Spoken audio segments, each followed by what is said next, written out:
ಇವತ್ತಿನ ಈ ವಿಡಿಯೋದಲ್ಲಿ ಟೀ ಕಾಫಿ ಜೊತೆ ಬೆಸ್ಟ್ ಕಾಂಬಿನೇಷನ್ ಆದಂತಹ ಗರ್ಗರಿಯಾದ ಮದ್ದೂರು ವಡೆ ಮಾಡುವ ವಿಧಾನವನ್ನು ತೋರಿಸ್ತಾ ಇದ್ದೀನಿ. ಈ ವಿಧಾನದಲ್ಲಿ ಮಾಡಿದರೆ 8ರಿಂದ 10 ದಿನಗಳ ತನಕ ಇಟ್ಟರೂ ಕೆಡಲ್ಲ, ಹಾಗೆ ಗರ್ಗರಿಯಾಗಿ ಕ್ರಿಸ್ಪಿಯಾಗಿ ಇರುತ್ತೆ. ಈ ಮಳೆಗಾಲಕ್ಕೆ ಈ ಸ್ನ್ಯಾಕ್ಸನ್ನು ಒಮ್ಮೆ ಮಾಡಿದರೆ ಎಲ್ಲರೂ ಇಷ್ಟಪಟ್ಟು ತಿಂತಾರೆ. ಹಾಗಾದರೆ ಬನ್ನಿ ಮದ್ದೂರು ವಡೆಯನ್ನು ಹೇಗೆ ಮಾಡೋದು ಹಾಗೆ ಏನೆಲ್ಲ ಸಾಮಗ್ರಿಗಳು ಬೇಕಾಗುತ್ತೆ ಅಂತ ನೋಡ್ಕೊಂಡು ಬರೋಣ.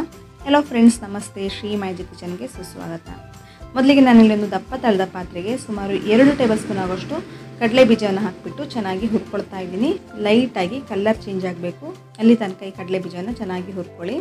ಲೈಟಾಗಿ ಕಲರ್ ಚೇಂಜ್ ಆದ ನಂತರ ಗ್ಯಾಸ್ ಫ್ಲೇಮನ್ನು ಆಫ್ ಮಾಡಿಬಿಟ್ಟು ಇದನ್ನು ಹಾಗೆ ಸ್ವಲ್ಪ ತಣ್ಣಗಾಗಲಿಕ್ಕೆ ಇಡ್ತಾ ಇದ್ದೀನಿ. ತಣ್ಣಗಾದ ನಂತರ ಇದನ್ನು ಮಿಕ್ಸಿ ಜಾರ್ಗೆ ಹಾಕಿಬಿಟ್ಟು ಇದನ್ನು ಪೌಡ್ರ್ ಮಾಡ್ಕೊಳ್ತಾ ಇದ್ದೀನಿ. ಜಾಸ್ತಿ ಏನು ಬೇಕಾಗಿಲ್ಲ, 1 ರೌಂಡ್ ತಿರುಗಿಸ್ಕೊಂಡ್ರೆ ಸಾಕು. ನೋಡಿ, ಈ ರೀತಿ ಆಗಬೇಕು. ಜಾಸ್ತಿ ಪೌಡ್ರ್ ಮಾಡ್ಕೊಳ್ಳಿಕ್ಕೆ ಹೋಗ್ಬಿಡಿ. ಇದನ್ನು ಹಾಗೆ ಸೈಡಲ್ಲಿ ಇಟ್ಕೊಂಡಿರ್ತೀನಿ. ಈಗ ಒಂದು ಪಾತ್ರೆಗೆ ಸ್ವಲ್ಪ ಹಸಿ ಸಾಮಗ್ರಿಗಳನ್ನೆಲ್ಲ ಸೇರಿಸ್ಕೊಳ್ತಾ ಇದ್ದೀನಿ. ಮೊದಲಿಗೆ 2 ಹಸಿ ಮೆಣಸಿನಕಾಯಿನ ಚಿಕ್ಕದಾಗಿ ಕಟ್ ಮಾಡ್ಕೊಂಡು ಹಾಕ್ಕೊಳ್ತಾ ಇದ್ದೀನಿ. ಹಾಗೆ ಸ್ವಲ್ಪ ಕೊತ್ತಂಬರಿ ಸೊಪ್ಪು, ಕರಿಬೇವು ಸೊಪ್ಪು, ಹಾಗೆ 1 ಇಂಚಷ್ಟು ಶುಂಠಿ, ಜೊತೆಗೆ 2 ದೊಡ್ಡ ಗಾತ್ರದ ಈರುಳ್ಳಿಯನ್ನು ಕಟ್ ಮಾಡಿಬಿಟ್ಟು ಇದಕ್ಕೆ ಹಾಕ್ಕೊಳ್ತಾ ಇದ್ದೀನಿ. ಈರುಳ್ಳಿಯನ್ನು ಮೀಡಿಯಮ್ ಆಗಿ ಕಟ್ ಮಾಡಿಬಿಟ್ಟು ಹಾಕ್ಕೊಳ್ಳಿ. ತುಂಬ ದೊಡ್ಡದಾಗಿಯೂ ಬೇಡ, ಹಾಗೆ ತುಂಬ ಚಿಕ್ಕದಾಗಿಯೂ ಬೇಡ. ಹಾಗೆ ಇದಕ್ಕೆ ಅರ್ಧ ಟೇಬಲ್ ಸ್ಪೂನ್ ಆಗೋಷ್ಟು ಉಪ್ಪನ್ನು ಸೇರಿಸ್ಕೊಂಡು ಚೆನ್ನಾಗಿ ಮಿಕ್ಸ್ ಮಾಡ್ಕೊಳ್ತಾ ಇದ್ದೀನಿ. ನೋಡಿ, ಈ ರೀತಿ ಕಲಿಸ್ಕೊಳ್ತಾ ಬರಬೇಕು. ಆವಾಗ ಈರುಳ್ಳಿ ಕೂಡ ಚೆನ್ನಾಗಿ ನೀರು ಬಿಡುತ್ತೆ, ಹಾಗೆ ಚೆನ್ನಾಗಿ ಸಪ್ರೇಟ್ ಆಗುತ್ತೆ. ನೋಡಿ, ಈಗ ಉದ್ರುದ್ರಾಗಿ ಬಂದಿದೆ ಈರುಳ್ಳಿ ಕೂಡ, ಹಾಗೆ ಒಳ್ಳೆ ನೀರು ಬಿಟ್ಟಿದೆ.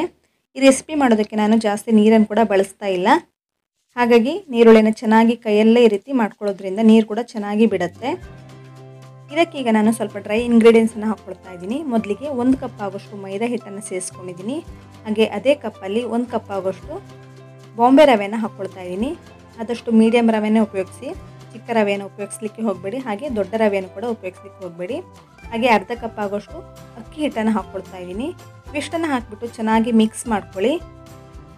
ಈರುಳ್ಳಿಯಲ್ಲಿರುವಂತಹ ನೀರಿನ ಅಂಶ ಎಲ್ಲ ಈ ಒಣ ಹಿಟ್ಟಿಗೆಲ್ಲ ಚೆನ್ನಾಗಿ ತಾಗಬೇಕಾಗುತ್ತೆ. ಹಾಗಾಗಿ ನೋಡಿ, ಈ ರೀತಿ ಚೆನ್ನಾಗಿ ಕೈಯಲ್ಲಿ ಮಿಕ್ಸ್ ಮಾಡ್ಕೊಳ್ತಾ ಬರಬೇಕು. ಈ ರೀತಿ ಮಿಕ್ಸ್ ಮಾಡಿಕೊಂಡು ಒಂದು 5 ನಿಮಿಷ ಹಾಗೆ ರೆಸ್ಟ್ ಮಾಡಲಿಕ್ಕೆ ಇಡ್ತಾ ಇದ್ದೀನಿ. 5 ನಿಮಿಷದ ನಂತರ ನೋಡಿ, ಇನ್ನೂ ಚೆನ್ನಾಗಿ ನೀರನ್ನೆಲ್ಲ ಹೀರ್ಕೊಂಡಿದೆ ಈರುಳ್ಳಿದು ಹಿಟ್ಟು. ಚೆನ್ನಾಗಿ ಒದ್ದೆ ಆಗಿದೆ. ಈ ರೀತಿ ಒಂದು ಉಂಡೆ ಮಾಡಲಿಕ್ಕೆ ಆಗ್ತಾ ಇದೆ, ಹಾಗೆ ಪ್ರೆಸ್ ಮಾಡಿದ್ರೆ ಒಡೆದು ಹೋಗ್ತಾ ಇದೆ. ಈ ರೀತಿ ಆಗಬೇಕಾಗತ್ತೆ. ಇದಕ್ಕೀಗ ನಾನು ಸುಮಾರು 1 ಟೇಬಲ್ ಸ್ಪೂನ್ ಆಗೋಷ್ಟು ಬಿಳಿ ಎಳ್ಳನ್ನು ಸೇರಿಸ್ಕೊಳ್ತಾ ಇದ್ದೀನಿ. ಹಾಗೆ ಮೊದಲಿಗೆ ರೆಡಿ ಮಾಡ್ಕೊಂಡು ಇಟ್ಕೊಂಡಿರುವಂತಹ ಕಡಲೆ ಬೀಜವನ್ನು ಕೂಡ ಹಾಕ್ಕೊಳ್ತಾ ಇದ್ದೀನಿ. ಇದಿಷ್ಟನ್ನು ಹಾಕಿದ ನಂತರ ನಾನು ಉಪ್ಪನ್ನು ಸೇರಿಸ್ಕೊಳ್ತಾ ಇದ್ದೀನಿ. ಮೊದಲಿಗೆ ಉಪ್ಪನ್ನು ಹಾಕ್ಕೊಂಡಿದ್ದೀನಿ, ಆದರೂ ಇನ್ನೂ ಸ್ವಲ್ಪ ರುಚಿಗೆ ತಕ್ಕಷ್ಟು ಉಪ್ಪನ್ನು ಸೇರಿಸ್ಕೊಳ್ಬೇಕಾಗತ್ತೆ. ಹಿಟ್ಟನ್ನೆಲ್ಲ ಹಾಕಿರೋದ್ರಿಂದ ಮೊದಲಿಗೆ ಹಾಕಿರೋಂಥ ಉಪ್ಪು ಸಾಕಾಗಲ್ಲ. ಉಪ್ಪನ್ನು ಹಾಕಿದ ನಂತರ ಚೆನ್ನಾಗಿ ಮಿಕ್ಸ್ ಮಾಡ್ಕೊಳ್ಳಿ. ಹಾಗೆ ಸುಮಾರು 3 ಟೇಬಲ್ ಸ್ಪೂನ್ ಆಗೋಷ್ಟು ಬಿಸಿ ಎಣ್ಣೆಯನ್ನು ಕಾಯಿಸಿಬಿಟ್ಟು ಹಾಕ್ಕೊಂಡಿದ್ದೀನಿ. ಎಣ್ಣೆಯನ್ನು ಬಿಸಿ ಮಾಡಿಬಿಟ್ಟು ಹಾಕ್ಕೊಂಡಿದ್ದೀನಿ. ಬಿಸಿ ಎಣ್ಣೆಯನ್ನು ಹಾಕ್ಕೊಂಡು ಒಂದು ಸಲ ಸ್ಪೂನಲ್ಲಿ ಮಿಕ್ಸ್ ಮಾಡ್ಕೊಳ್ಳಿ. ನಂತರ ಕೈಲಿ ಚೆನ್ನಾಗಿ ಮಿಕ್ಸ್ ಮಾಡ್ಕೊಳ್ಬೇಕಾಗತ್ತೆ. ಎಣ್ಣೆ ಎಲ್ಲ ಚೆನ್ನಾಗಿ ತಾಗಬೇಕು ಹಿಟ್ಟಿಗೆಲ್ಲ. ನೋಡಿ, ಈ ರೀತಿ ಚೆನ್ನಾಗಿ ಮಿಕ್ಸ್ ಮಾಡ್ಕೊಳ್ಳಿ. ಎಣ್ಣೆ ಕೂಡ ಚೆನ್ನಾಗಿ ತಾಗಿದೆ ಹಿಟ್ಟಿಗೆ. ಈಗ ತಿರ್ಗಾ ನಾನು ಒಂದು ಉಂಡೆ ಮಾಡ್ತಾ ಇದ್ದೀನಿ. ನೋಡಿ, ಯಾವ ರೀತಿ ಉಂಡೆ ಬರ್ತಾ ಇದೆ ಕಾಣಿಸ್ತಿರ್ಬೋದು. ಹಾಗೆ ಪ್ರೆಸ್ ಮಾಡಿದ್ರೆ ಒಡೆದು ಹೋಗ್ತಾ ಇದೆ. ಈ ರೀತಿ ಆದರೆ ಕರೆಕ್ಟಾಗಿ ರೆಡಿಯಾಗಿದೆ. ಈ ಹಂತದಲ್ಲಿ ನಾನು ಇದಕ್ಕೆ ನೀರನ್ನು ಸೇರಿಸ್ಕೊಳ್ತಾ ಇದ್ದೀನಿ. ಮೊದಲಿಗೆ ನಾನು ನೀರನ್ನು ಹಾಕ್ಕೊಂಡೇ ಇಲ್ಲ, ಇವಾಗ ನಾನು ನೀರನ್ನು ಸೇರಿಸ್ಕೊಳ್ತಾ ಇದ್ದೀನಿ. ಸುಮಾರು 5 ಟೇಬಲ್ ಸ್ಪೂನ್ ಆಗೋಷ್ಟು ನೀರನ್ನು ಹಾಕ್ಕೊಂಡಿದ್ದೀನಿ. ಜಾಸ್ತಿನೂ ನೀರನ್ನು ಹಾಕ್ಕೊಂಡಿಲ್ಲ. 5 ಟೇಬಲ್ ಸ್ಪೂನ್ ಹಾಕಿಬಿಟ್ಟು ಕಮ್ಮಿ ಅನಿಸಿದ್ರೆ ಮಾತ್ರ ಇನ್ನೊಂದು 2 ಟೇಬಲ್ ಸ್ಪೂನ್ ಹಾಕ್ಕೊಳ್ಬೋದು. ಹಾಕ್ಬಿಟ್ಟು ಈ ರೀತಿ ಕಲಿಸ್ಕೊಳ್ತಾ ಬನ್ನಿ. ಇದೇ ನೀರಲ್ಲಿ ಇದು ಚೆನ್ನಾಗಿ ಮಿಕ್ಸ್ ಆಗಿ ಮುದ್ದೆ ಆಗಬೇಕು.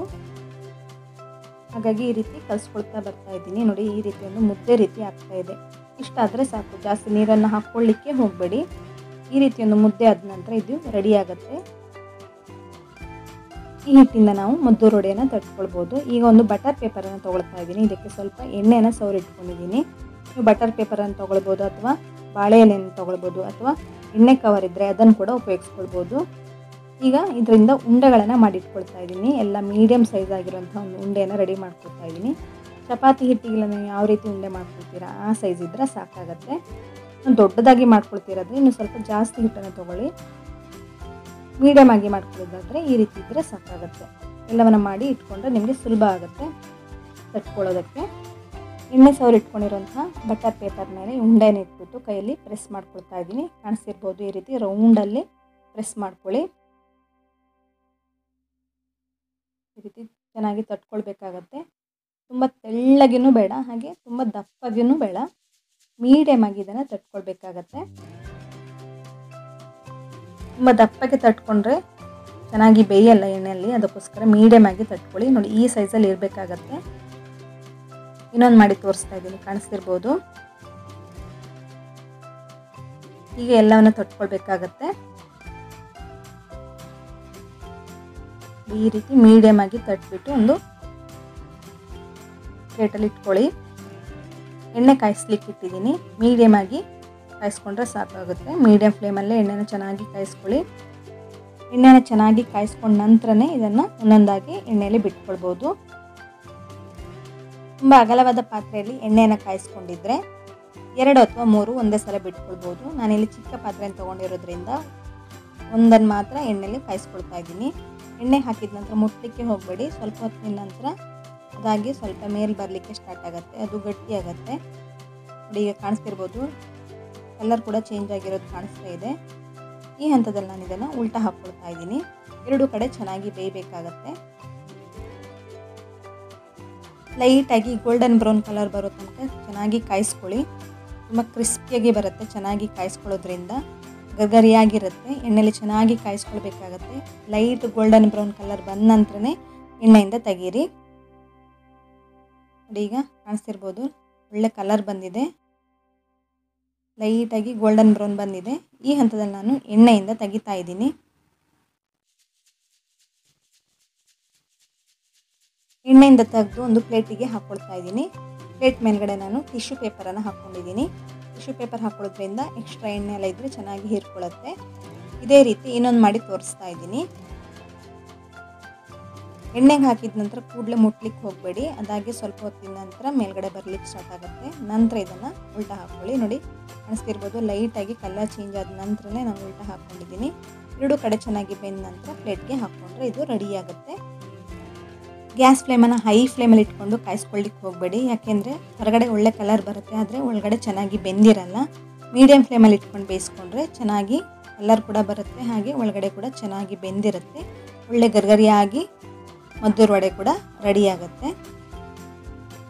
ಈ ಕಾಫಿ ಜೊತೆ ಹಾಗೆ ಮನೆಗೆ ಗೆಸ್ಟ್ ಬಂದಾಗ, ಎಲ್ಲಾದರೂ ಪಿಕ್ನಿಕ್ ಹೋಗುವಾಗ ಈ ರೀತಿ ಒಂದು ಸ್ನ್ಯಾಕ್ಸ್ ರೆಡಿ ಮಾಡಿಕೊಂಡು ತೊಗೊಂಡು ಹೋಗ್ಬೋದು. ತುಂಬಾ ಚೆನ್ನಾಗಿರುತ್ತೆ. ಕಾಣಿಸ್ತಿರ್ಬೋದು ಯಾವ ರೀತಿ ಬಂದಿದೆ ಅಂತ. ಹೊರಗಡೆ ಗರಿಗರಿಯಾಗಿರುತ್ತೆ, ಹಾಗೆ ಒಳಗಡೆ ಸ್ವಲ್ಪ ಸಾಫ್ಟಾಗಿಯೂ ಇರುತ್ತೆ. ಇದನ್ನು ನೀವು ಚೆನ್ನಾಗಿ ಮಾಡಿಕೊಂಡ್ರೆ ಒಂದು 8 ರಿಂದ 10 ದಿನಕ್ಕೆ ಇಟ್ಟರು ಹಾಳಾಗಲ್ಲ, ಹಾಗೆ ಗರಿಗರಿಯಾಗಿಯೂ ಇರುತ್ತೆ. ತುಂಬ ತೆಳ್ಳಗೇನು ತಟ್ಕೊಳ್ಬಾರ್ದು, ಹಾಗೆ ತುಂಬ ದಪ್ಪಗೇನು ತಟ್ಕೊಳ್ಬಾರ್ದು, ಮೀಡಿಯಮ್ ಆಗಿ ತಟ್ಕೊಳ್ಬೇಕಾಗತ್ತೆ ಈ ರೀತಿ ವಡೆಯನ್ನು ಮಾಡ್ಕೊಳ್ಳುವಾಗ, ಮದ್ದೂರು ವಡೆಯನ್ನು ಮಾಡ್ಕೊಳ್ಳುವಾಗ. ಫ್ರೆಂಡ್ಸ್, ಇವತ್ತಿನ ಈ ರೆಸಿಪಿ ನಿಮಗೆ ಇಷ್ಟವಾದಲ್ಲಿ ಶ್ರೀ ಮ್ಯಾಜಿಕ್ ಕಿಚನನ್ನು ಸಬ್ಸ್ಕ್ರೈಬ್ ಮಾಡ್ಕೊಳ್ಳಿ. ಹಾಗೆ ಪಕ್ಕದಲ್ಲಿರುವಂತಹ ಬೆಲ್ಲೈಕನನ್ನು ಪ್ರೆಸ್ ಮಾಡಿ, ಲೈಕ್ ಮಾಡಿ, ಶೇರ್ ಮಾಡಿ, ಹಾಗೆ ಕಮೆಂಟ್ ಮಾಡೋದಕ್ಕೆ ಮರಿಬೇಡಿ. ಧನ್ಯವಾದಗಳು.